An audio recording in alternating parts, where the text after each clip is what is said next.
So after the candle, going to read the same content, the same style in light. Better in natural light, if not possible with a tube light, gentle light above your head. Read the same font, the same letter or the same word. Slowly, make sure you read the letter correctly. T, O, L.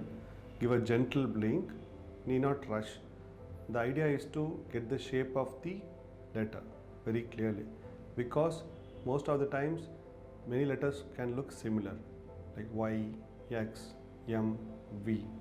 Specifically O, C, D, Q.